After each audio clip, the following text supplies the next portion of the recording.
ketika ditanya Dan Friedkin nanti gimana, ya jadi Dzeko wajib bertahan. tapi tidak inti. Gue udah sebel kalau di angin-anginan.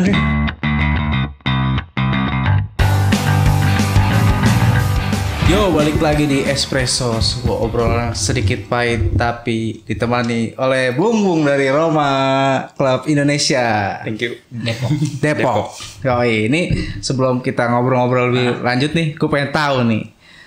Apa nih nama ininya? Brigata Vedram. Brigata Vedram. Bisa dijelasin nggak?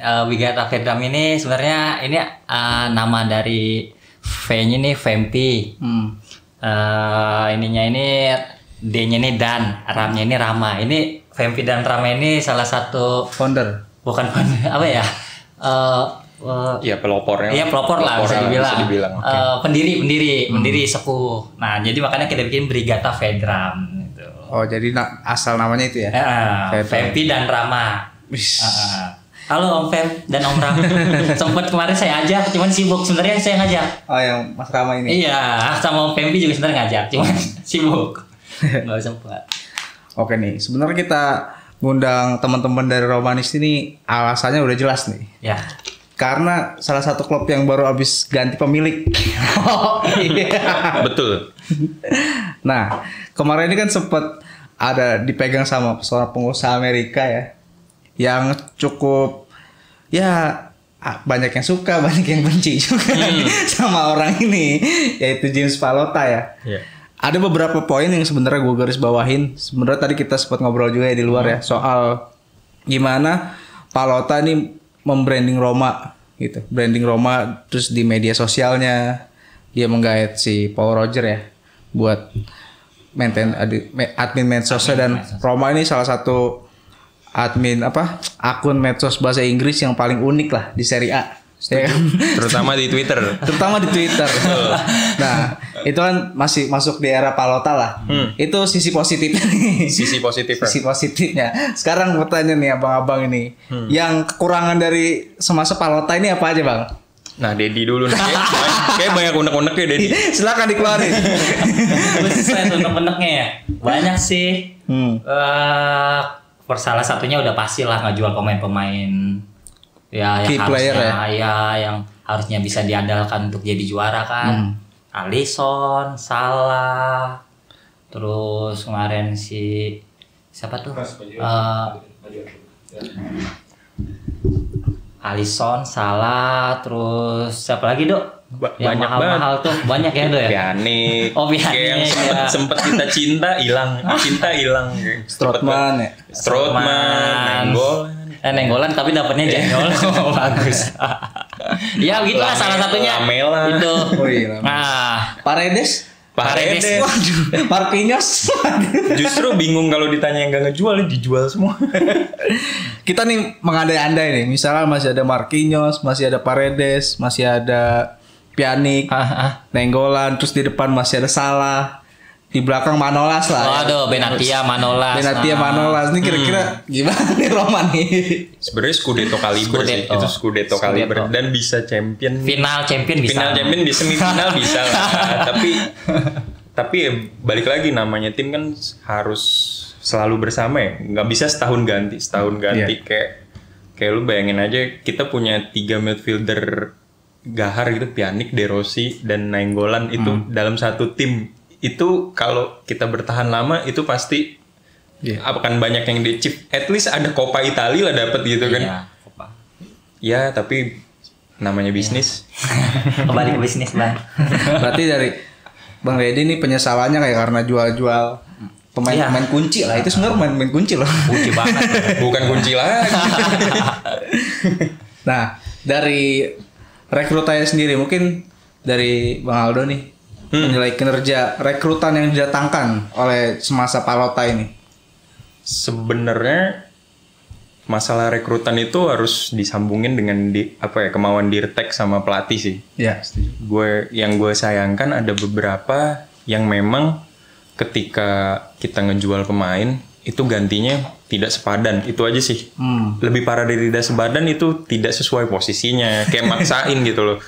Kayak bisa dilihat lah kayak Justin Clifford. Emang sih dia hype-nya gede, tapi at the end untuk long term ini anak kayaknya bakal dijual lagi. Cuman kayak gitu loh. Kayak dia cuman ini kayak bakal dijual lagi. Tapi yang harus gue poinin itu dalam era Palota kayak yang tadi dibilang branding. Karena gue inget ketika pas di acquire sama Rosella Sensi itu, kita itu tuh utang gede. Kalau nggak salah kita tuh dibayar sama Palota tuh cuman sedikit lah, cuman berapa ratus juta euro, yang dimana Palota itu karena dia menanggung utang-utang Roma. Itu sih makanya Dan Friedkin ini menurut gue berada di saat Roma agak lebih baik lah. Dari selain branding juga laporan keuangan AS Roma tuh agak lebih sehat sih menurut gue. Walau masih minus, gue inget banget gue baca artikel di Twitter tuh Swiss Ramble bahwa AS Roma tuh secara EBITDA, earning before tax, depreciation, amortization itu udah minus, terus profit after taxnya minus. Itu kayak kalau secara awam kayak ini udah jualan masih aja rugi gitu loh. Ya tapi emang begitulah kondisi Roma. Makanya ketika ditanya Dan Friedkin nanti gimana, ya sabar aja deh Romanistin yang nonton nih. Romanistin sabar dulu aja. Kita bukan bisa nanti loncat langsung menjadi City yang baru atau enggak ya. Tapi kalau bicara Palota, ya selalu ada pro kontra. Dari sisi branding marketing, gue angkat topi sih buat deh. At least kayak yang kita omongin sebelumnya, web bahasa Inggris aja belum ada dulu. Sekarang udah ada. Sekarang greatest of all time Twitter siapa sih? Pasti AS Roma kan. Gitu loh. Sih. Nah kan sebenarnya kalau misalnya kita nyebrang ke liga-liga sebelah gitu, misalnya Premier League atau Bundesliga itu memang akun medsosnya udah lumayan lah. Itu buat menjaring fans secara global tuh udah bagus gitu. Dan AS Roma kayaknya memang melihat dari sektor itu ya. Cuman yang disayangkan adalah prestasi di kancah Eropanya mungkin belum semapan klub-klub di luar. Spanyol. Iya, Spanyol atau Bundesliga gitulah. Dan itu sebenarnya ada masa di mana Roma tuh yang sempat masuk semifinal. Nah, itu achievement tertingginya udah itu. itu salah satu prestasi terbesarnya di zaman eranya Palota semifinal. Nah, selain dari pemain yang pas sudah matang dijual gitu loh, sama nyarinya tuh masih yang bisa dibilang cukup mentah lah ya, belum banyak pengalaman di Serie A segala macem. Nah tapi selain itu pun di sektor pelatih pun sering gonta-ganti nih.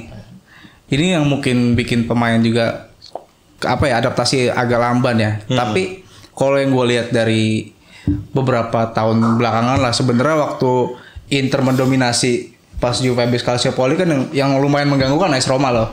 Gangguin terus hampir runner up. Kita konsisten runner up. Di Ranieri ya. Juve terus ya. Era Ranieri. Terus bahkan di era dominasi Juve pun selain Napoli ya, gue bilang Roma termasuk yang cukup mengganggu lah. Minimal di awal musim bikin gertakan lah ya. Bikin berharap. Dan itu di era pelatih siapa menurut kalian? Karena kalau gue ngeliat permainannya Roma itu termasuk yang menarik. Karena dia satu berani ngedatengin pelatih-pelatih asing kayak Rudi Garcia, terus Zeman yang udah terkenal dengan pemain atraktif gitu. Bahkan tiki-takanya Luis Enrique sempat diterapin ya kan di Roma. Dan terakhir si Fonseca gitu. Menurut gue sih Roma termasuk berani ngedatengin pelatih asing. Tapi itu tadi belum sampai dia di titik terbaiknya udah diganti gitu loh. Menurut kalian era pelatih siapa yang paling oke nih semasa Palota? Kalau gue di era Rudi Garcia sih. Rudi Garcia. Ya, walaupun di Francisco bawa semifinal ya, tapi kalau gue lebih suka di Rudi Garcia. Karena Rudi Garcia harapannya tuh salah satunya tuh yang pertama kita langsung menang 10 kali beruntun tuh, inget banget tuh. Ya kan? 10 kali menang beruntun. Terhalang oleh Torino jadi seri, jadi nggak bisa lanjut. Ditambah saat itu si Strootman cedera. Lah kan itu bentengnya itu di situ tuh, Strootman, Pjanic sama Nainggolan, namanya durasi 4 tuh. Gak ganti-gantian lah, Paredes juga kan bisa kan di situ ganti. Wah itu keren banget dah itu, kagak ada tandingannya deh tuh. Bener dah. Gara-gara itu salah satu cedera, terus ditambah Rudi Garcia juga agak monoton ya, taktiknya udah kebaca lawan, ya udah Ya, jadi paling cuma 3 tahun ya Do ya. Rudy Garcia ya, 3 tahun. Gue inget Rudy Garcia itu ngandelinnya Seido Keita. Aduh, Itu salah satu yang maju mundur doang. Itu gue gak ngerti tuh.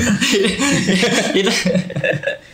Makanya gue gak ngerti tuh. Kalau Bang Aldo siapa? Era pelatih siapa yang paling oke? Gue secara secara awam aja maksudnya gue sih di Francesco. Tapi kalau gue mau berpikir lebih lanjut lagi, gue masih percaya sama Fonseca sih dari segi taktik sama strategi. Fonseca sekarang itu menurut gue tidak didukung dengan pemain yang mumpuni menurut gue, karena Fonseca itu main lumayan fluid dari segi penyerangan. Tapi ya kita punya strategi bagus, tapi jika roda penggeraknya macam kayak Cristante diandelin gitu, maksudnya mungkin akan, tapi kan belum. Pellegrini juga belum top formnya dia. Jadi terkesan yang hanya mengkilap Zaniolo gitu. Ya balik lagi dia lagi cedera kan waktu itu kan. Jadi kayak tertahan. Terus juga Zeko udah di masa penghujungnya juga menurut gue, juga cadangannya kali ini. Terus kayak gimana gitu. Gue agak kurang suka sama misalnya Romanisti, terserah sih Bro ini, tapi kayak namanya Fonseca itu ya lihatlah, jadi katain dulu ini pemainnya bener-bener ampas-ampas juga. Gue inget kemarin yang pas si Zaniolo cedera, terus Pellegrini sempat cedera juga tuh. Terus kan ya bisa dibilang ala kadarnya lah. Nah, ya, SDM-nya Fonseca, tapi tetap main oke. Iya, karena dia taktiknya itu lumayan fluid.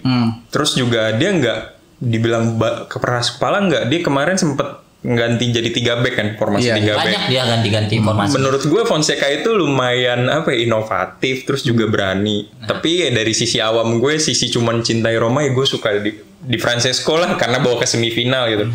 Tapi di Francesco dengan point to be noted-nya, dia pemainnya banyak banget yang bagus. Dan masa-masa emasnya pemainnya kayak masih ada Salah diganti, Under lagi bagus-bagusnya, Zeko lagi bagus-bagusnya.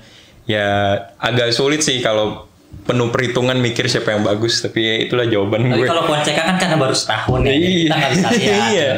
Kalau zaman Rudy Garcia karena dia monoton 4-3-3, 4-3-3, beda sama zaman Fonseca. Dia ganti jadi 3-4-3, jadi 3-5-2, dia ganti. Enggak patokan yang 4-3-3, 4-4-2, enggak, dia ganti dia. Makanya sekarang baru dapat nih 3 back si Fonseca, dia formasinya nih. Udah oke, Smalling cabut. Antar balik lagi. Chris Smalling belum dipermanenin ya? Duitnya belum cair. Ya, iyalah, belum cair. Semoga presiden baru. Sebenarnya gue tertarik sama itu kemarin yang dia si Fonseca mainin 3 back tuh. Karena jarang banget ada pelatih yang mainin 2 winger. Kolarov kita sebut fullback kiri yang termasuk aktif nyerang. Dimainin baru Spinazzola gitu. Ini menarik sih menurut gua. Karena kalau dulu kan yang paling sering dipasang di banyak formasi paling si Florenzi. Nah, kalau sekarang di era Fonseca nih, tadi Bang Aldo bilang banyak pemain yang dicoba dengan posisi-posisi berbeda gitu. Kayak Mkhitaryan, mungkin dari winger dipasang main di tengah gitu kan. Terus pakai double pivot Veretout sama kadang-kadang Diawara, kadang-kadang Cristante. Gue lebih suka Diawara sih. Iya, gue juga. Diawara sama Villar sekarang netizen Roma pada bilang Diawara Villar. Ya. Dan itu si Fonseca itu tadi sempet mainin pemain-pemain muda yang dikasih kepercayaan lah. Villar, terus Bruno Perez masih muda kan ya? Enggak. Charles Perez. Charles Perez ya. Charles Perez, sorry. Ibanez tuh yang dari Atlanta ya. Karena si Mancini kan biasanya kalau di Serie A gitu ya, khususnya di lini belakang nih, memang tandemnya tuh harus senior junior. Dan itu lumayan bagus sih menurut gua. Smalling dan Ibanez atau Mancini ya. 3. Dan ya sebenarnya Chris Smalling cukup dibantu sama Mancini kalau misalnya kita lihat apa statistiknya Mancini dari sektor pelanggarannya, ibaratnya Mancini yang kotoran, Smalling tinggal sapu bersih. Iya, betul. Kayak gitu. Dan itu mungkin Fonseca kalau misalnya dikasih materi kayak waktu di Shakhtar gitu, mungkin dikasih pemain-pemain yang lebih ngebut gitu. Karena kalau dibilang materinya kayak Mkhitaryan, Pellegrini juga speednya nggak terlalu tinggi kan. Zaniolo sempat ACL gitu kan. Ini pemain-pemain dengan speed ini, sedangkan kalau misalnya dari sisi sektor penyerangnya gitu ya. Karena kalau Spinazzola sempat cedera parah juga. Maksud gue kalau misal tetap main dengan pressing ala Fonseca, Dan dia kadang-kadang back juga dikasih keleluasaan buat dribble sampai tengah, sampai depan. Itu yang gue mungkin warna baru lah di era taktikal di Serie A. Betul. Terus kira-kira nih pemain yang layak bertahan nih di era Friedkin ini nih. Banyak lah. Yang jangan sampai dijual lah. Karena kan udah beredar tuh. Ya pastilah Zaniolo lah, salah satunya Zaniolo kan beredar bilang Santer mau ke Juve ya. Mau ke Juve sama Dzeko tuh mau ke Juve katanya. Tapi kalau gue berharap ya, gue pribadi ya, tetap percaya Dzeko jadi striker di Roma. Dzeko, Zaniolo, ya kalau siapa? Lorenzo Pellegrini angin-anginan kalau gue bilang men ya. Gue rada berseberangan sih. Gue akan rela sih Dzeko cabut. Akan rela. Asal penggantinya. Asal penggantinya juga mumpuni. Kalinic. Mungkin Arkadiusz Milik kayaknya. Terus Milik mau sama Juve, Bos. Pellegrini gue masih percaya sama Zaniolo udah pasti lah. Pellegrini kayaknya belum nemu posisi terbaiknya lah. Terus juga belum performa terbaik. Percaya gue sama Pellegrini. Udah sih paling Pellegrini sama Zaniolo sih yang memanci inilah. Janganlah back bongkar pasang mulu, capek. Iya itu benar. Tuh terakhir yang back bagus di Roma kan Manolas ya. Sebelumnya Benatia, maksudnya yang bener-bener justru malah bentengnya gitu. Sayang itu zaman Garcia, Benatia dan Castan. Castan cedera tuh, itu benteng terkuat itu loh. Salah satu back terbaik di Italia dulu tuh. Keren banget deh itu dah. Marquinhos. Aduh. Iya, Marquinhos. Iya, karena Castan kan cedera. Marquinhos masuk. Kalau misalnya pelapisnya oke nggak apa-apa kalau Yonesus. Wah, Juje sih, Lord Juje. Itu yang matiin Messi loh waktu kita ke semifinal loh, bener loh. 30 pertandingan jelek, 1 pertandingan bagus. Ketemu Barca. Messi mati loh. The killer Messi kalau dibilang itu. Tapi sekarang mau pindah dia kalau nggak salah, dia mau ke mana tadi itu. Back sih, pondasi back menurut gue sangat penting lah. Jangan dibongkar pasang terus karena ya mau gimana lagi gitu kan. Apalagi kiper nih kayaknya bakal diganti nih Paul Lopez nih. Padahal baru tahun pertama. Gue inget Alisson tahun pertama juga nggak bagus-bagus amat. Blunder waktu Copa lawan Fiorentina.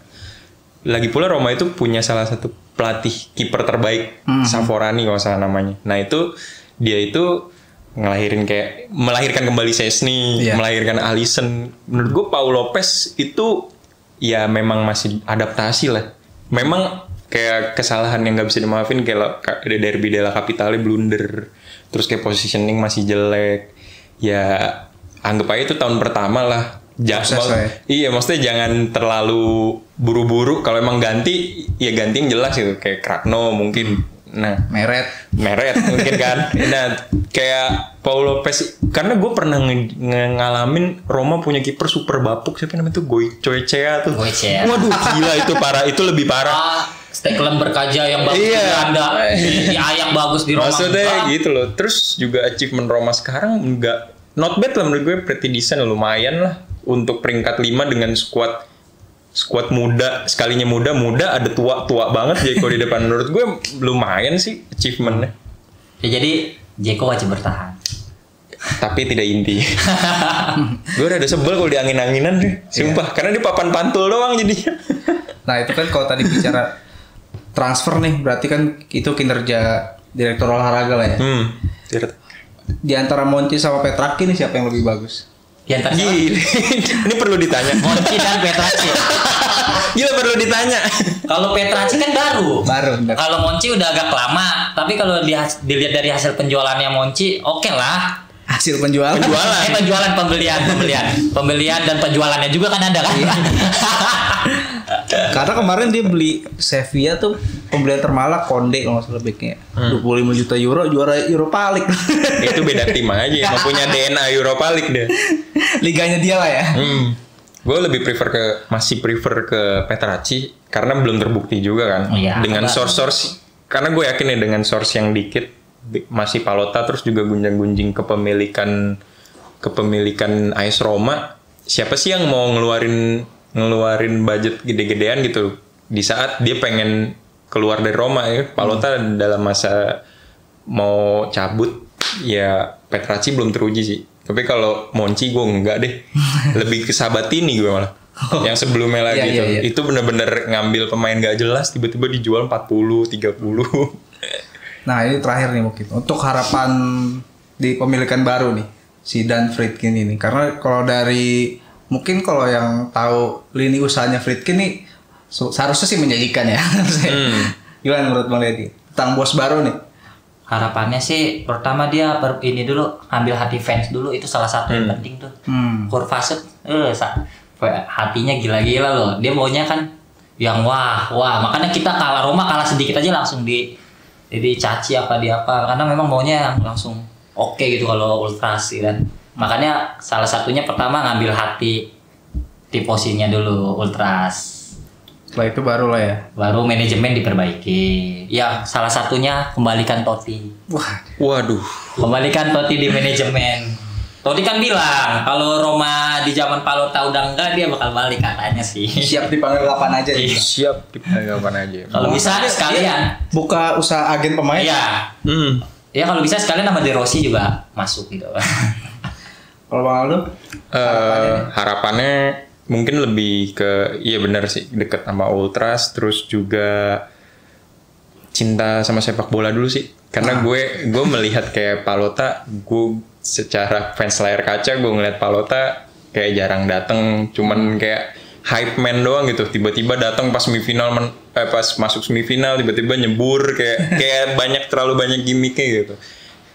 Dan harapannya ke Romanisti juga sih, maksudnya jangan terlalu cepet-cepet lah. Kayak gue ngeliat di suatu forum-forum kayak udah bikin formasi impian tuh dan Friedkin masuk, buset deh. Orang belum fix gitu. Fix pun juga budget belum dibuat pasti kan. Itu udah minta yang enggak gitu kayak pemain-pemainnya. 15 tahun kita enggak. Iya kayak itu jadi harapannya. Iya, harapannya gitu. Maksudnya jangan terlalu nge-hype ntar sakit sendiri gitu. Nah, pertama sih cinta sepak bola dulu sih, terus juga lanjutin estafetnya Palota dari segi branding, marketing yang menurut gue itu sangat bagus. Dan juga Palota itu sebenarnya strateginya sebelumnya udah bagus nih. Tapi ada salah satu roda yang dia nggak gerak dengan baik nih. Menurut gue stadion. Kalau stadion itu benar-benar terrealisasi, gue yakin akan lebih baik sih nasibnya dari sekarang. Nah, mungkin itu yang harus dikejar juga. Harus bisa ngambil hati wali kotanya juga. Iya, si wali Virginia itu terus. Jadi soalnya dia Lajiale, susah bos. Iya benar, susah banget sih. Kalau udah stadion, karena kuncinya stadion juga sih. Iya. Itu birokrasi juga. Iya, sih. Birokrasi juga. Karena ketim pasial juga, banyak ketim pasial Roma. Di kawasannya wilayahnya Lazio juga tuh kalau nggak salah tuh stadionnya ya, rencananya tuh. Makanya agak susah tuh. Regionnya kita udah peletakan batu pertama dari tahun berapa, batunya aja. Iya. Maksudnya kalau kita bicara sepak bola modern ya udah bicara stadion pribadi gitu kan. Dari situ akan generate penghasilan mandiri, kita nggak ada shares mana-mana. Terus juga apalagi Roma dikunjungin turis, salah satu spot dikunjungin turis yang paling banyak dengan ada stadion yang mumpuni dan juga kayak ada jersey marketnya gitu, kayak menurut gue akan bagus kalau itu terrealisasi dulu sih. Terus yang terakhir sih, ini sebagai fans Roma, balik lagi fans Liga Italia juga, khususnya ini lagi ngomongin Roma, tradisi sih, yang namanya Totti, ya maksudnya anak Romanya gitu kan.